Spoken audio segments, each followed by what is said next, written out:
যারা অর্থ কষ্টে ভুগছেন তাদের জন্যই আজকের আলোচনা। আর কয়েকটা দিন বাকি। আপনারা অনেকেই জানেন যে রটন্তী কালিকা পূজা। আর এই রটন্তী কালিকা পুজো দিনটি অত্যন্ত শুভ। আর এই শুভ দিনে যদি দুটো শিকড় আপনারা ধারণ করতে পারেন তাহলে ভাগ্য সম্পূর্ণ বদলাবে। আর আমি তাদের জন্যই আজকের আলোচনা করছি যারা অনেক অর্থে কষ্টে ভুগছেন, অনেক সমস্যার মধ্যে দিয়ে আপনার দিন কাটছে, তাহলে আলোচনাটা আপনার জন্য। কারণ ম্যাক্সিমাম জাতক জাতিকাদের দেখা যায় যে কোনো না কোনো সমস্যা তাদের কিন্তু লেগেই আছে, হয়তো গ্রহদোষ থেকে, বা তারা কোনো অন্যের দ্বারা ক্ষতিগ্রস্ত হয়েছেন, শত্রু দ্বারা তার সমস্ত কাজকর্ম নষ্ট করে ফেলেছেন, বা নানা রকম সমস্যা আপনার জীবনে আসতেই পারে। সেই কারণে আপনি অনেকটাই আর্থিক দিক থেকে পিছিয়ে আছেন এবং আপনি ঋণ ধারে জড়িয়ে গেছেন বা নানা রকম চাপ তৈরি হচ্ছে।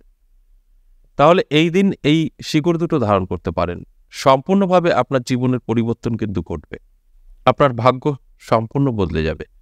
কি সেই শিকড় আমি অবশ্যই বলবো, কিভাবে তুলবেন, কিভাবে ধারণ করবেন, বিস্তারিত আমি আলোচনা করব। আর সম্পূর্ণ ভিডিওটা দেখার চেষ্টা করবেন। দেখুন, সবাই ভালোভাবে নেয় না। এই যে আলোচনা করছি এর মধ্যে কেউ কেউ অনেক রকম ভাবে এই আলোচনাটাকে নেবে, আমি জানি।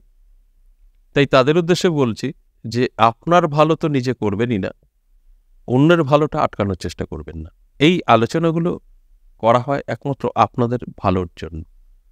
আর সেখানে দাঁড়িয়ে আপনারা অনেক রকম আলোচনাও করে ফেলেন। তাই এই ভুল কাজগুলো করবেন না। কারণ হয়তো এরকম বলাতে অনেক ভালো ভালো টপিক আছে, সেগুলো দেব না। সেখানে আপনার হয়তো কিছু যায় আসবে না, অনেক কষ্টে যারা আছেন তাদের অনেক বড় ক্ষতি হয়ে যাবে। তাই আমি কোনো রকম প্রমাণ ছাড়া আলোচনা করি না। আপনার আগে জানতে হবে এই রটন্তী কালী পুজো এত শুভ কেন, অত্যন্ত শুভ সময় এই দিনটি কিন্তু থাকবে। সেই কারণেই আমি এই দুটো শিকড়ের কথা বলবো। যদি ধারণ করতে পারেন আপনাদের ভাগ্য সম্পূর্ণ বদলাবে। দেখুন, এই যে রটন্তী কালী পুজো, এই রটন্তী কালী পুজো কিভাবে সৃষ্টি হলো? এই রটন্তী কালী পুজো যে কালী মূর্তি, সেটা কোন কালীকে বোঝায়? আপনারা অনেকেই জানেন কৃষ্ণ কালী।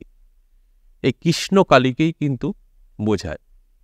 কারণ এই নিয়ে একটা পৌরাণিক গল্প আছে যে যখন রাধার সাথে কৃষ্ণর একটা লীলা চলছিল বা তারা একত্রে ছিল, তখন তার যে আয়ান ঘোষ, তার বোন, তারা দেখেছিলেন, দেখে দাদাকে খবর দিয়ে নিয়ে আসছিলেন যে দেখ তোর বউ কি করছে কৃষ্ণের সাথে। তখন সে আসার পরে দেখছেন যে সেই কৃষ্ণ কিন্তু কালীর রূপ নিয়েছিল। আর আয়ান ঘোষ এসে দেখেছিলেন যে কালীকে ভক্তি শ্রদ্ধা করছে, পুজো দিচ্ছে তার স্ত্রী রাধা। এই যে ছলনার বেশ কৃষ্ণের নেওয়া, এটা এই দিন হয়েছিল। আর তখন আয়ান ঘোষ এটা নিয়ে আলোচনা করেছিল, সবার কাছে সমস্ত জায়গায় বলেছে যে এরকম রূপে কালী তাকে পুজো করছে আমার স্ত্রী রাধা। অর্থাৎ রটিয়েছিল। কে রটিয়েছিল? আয়ান ঘোষ। সেই থেকেই এই দিনকে মানা হয় রটন্তী কালী পূজা। আর এই রটন্তী মানে রটা। দেখবেন কিছু রটে যায় পাড়ায়। একটা ভালো কিছু হলে বা একটা খারাপ কিছু হলে সারা পাড়া রটে যায়, বলে না, রটে গেছে পুরো পাড়া। সেই রটন্তী হচ্ছে এই দিন। এই চতুর্দশীর দিন কিন্তু এই রটন্তী কালী পুজো করা হয়, সেই থেকেই কিন্তু মেনে আসা হচ্ছে। অর্থাৎ এটা ঠিক শিবরাত্রির আগের অমাবস্যার ঠিক আগের দিন এই রটন্তী কালী পুজো মানা হয়। তাই এই দিন অত্যন্ত শুভ থাকে এবং এই দিন অনেক আমাদের তন্ত্রের কাজ করা হয়। আর এই দিন নিয়ে আমি আপনাদের কবজের নিয়েও আমি একটা লাইভ করেছিলাম যে যারা অনেক রকম প্রবলেমে আছেন, আমার সাথে যোগাযোগ করে এই দিন আপনাদের সমস্যা থেকে বেরিয়ে আসতে পারেন। অল্প কিছু খরচ করে আপনারা নবগ্রহ কবচ ধারণ করতে পারেন, ধনদা কবচ নিতে পারেন, আপনারা বগলামুখী কবচ নিতে পারেন, ছিন্নমস্তা কবচ নিতে পারেন। কারণ এই দিনে কাজটা অনেক গুণ বেশি হয়। দিনটি অত্যন্ত শুভ। তাই এই শুভ দিনে আপনারা আপনাদের ভাগ্য বদলাতে পারেন এই দুটো শিকড় ধারণ করে।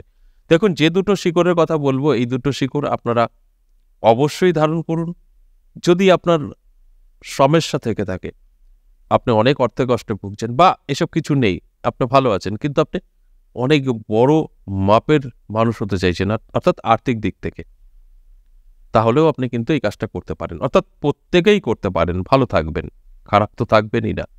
তাহলে কি করবেন বা কোন দুটো শিকড় এই রটন্তী কালী পুজোর দিন ধারণ করলে ভাগ্য বদলাতে পারে, আপনি কোটিপতি হতে পারেন, সেই শিকড় দুটোর নামই বলবো। দেখুন, আপনার খুব পরিচিত শিকড়, যে দুটো শিকড়ের কথা আমি বলবো, সেই শিকড় দুটোর নাম হচ্ছে, একটি বামনহাটির মূল, আরেকটি হচ্ছে অশ্বগন্ধা মূল।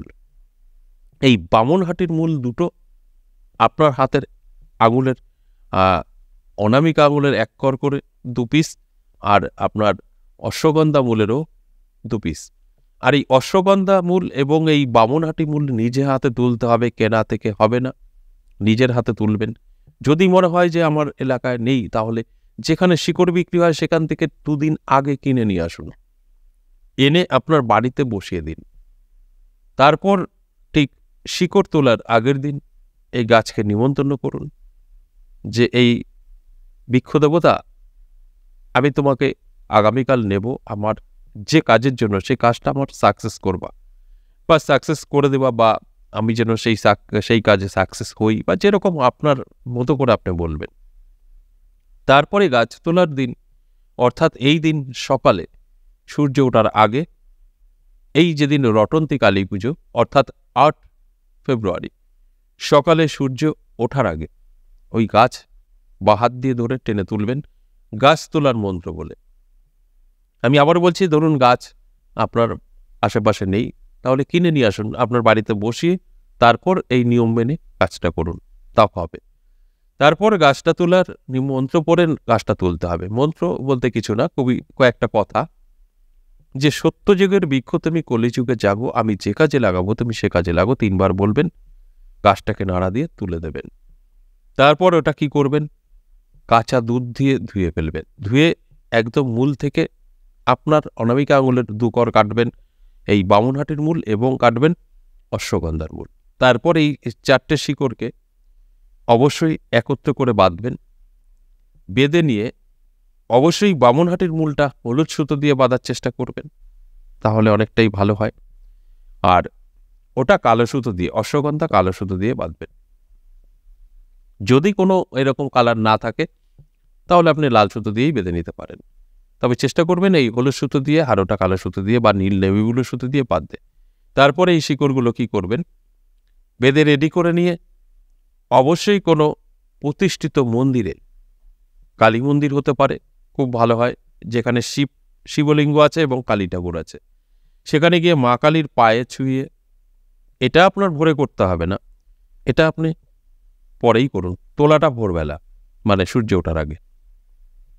তারপরে পায়ে ছুঁয়ে আপনার মনের বাসনা বলবেন, আপনি কি চাইছেন বলবেন, এবং ওখানে 20 থেকে 25 মিনিট পায়ের উপর রেখে দেবেন মায়ের।